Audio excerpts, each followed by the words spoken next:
So the next item on our list would be the toggle switch. This is similar to the Bootstrap toggle with one big difference. Let's say you have two different pricing on your page. Okay? Like you have two different, like monthly and yearly. This is a little advanced element than the rest of them, but it is quite useful. So let's say you have a pricing table on your page, and you want to toggle between the monthly and the yearly pricing.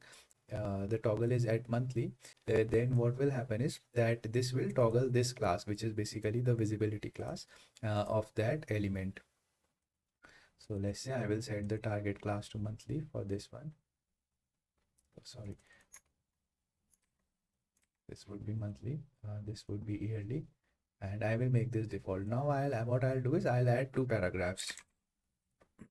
It's and then I'll just duplicate it, and I will add a class like monthly billing. Okay, and here I will add a class like yearly billing, and this I will make it by default. I will make it invisible by adding a dnone class, and I'll change the text.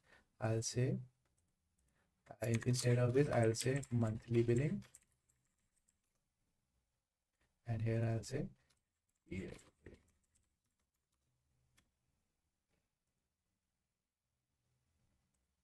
So you can see this paragraph is has monthly billing class, and this one it has yearly billing, and the toggle switch we have monthly billing for this side and yearly billing for this side.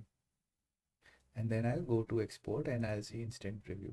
So as you can see, since the toggle is here, monthly billing is visible by default. Now I'll switch to yearly, and what it has done is it has hidden the monthly billing and it has started showing the yearly billing. So you can, and if I put it back, then it will again toggle the class for the first paragraph. So it's not just for, it is more useful if you had like pricing tables. So I'll just quickly give you one more demo for this. So what I'll do is I'll, instead of adding a paragraph, I will add a pricing table. Okay, and this I'll say monthly plan, and then I'll have like $10.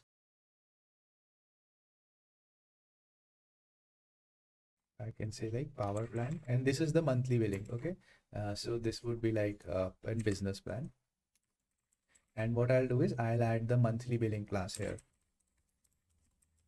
and then I'll duplicate this pricing table, and this time I will change it to yearly billing. So I will say it's yearly, so it is like 10 times, and this is like also 10 times. But the thing is that these features, they are now for yearly. You can have the same thing, and now I will add a yearly billing. Instead of this, I'll change it to yearly billing, and I'll also make it invisible by default. And then I'll go and I'll see the instant preview, and right now it is monthly billing, so these are by month.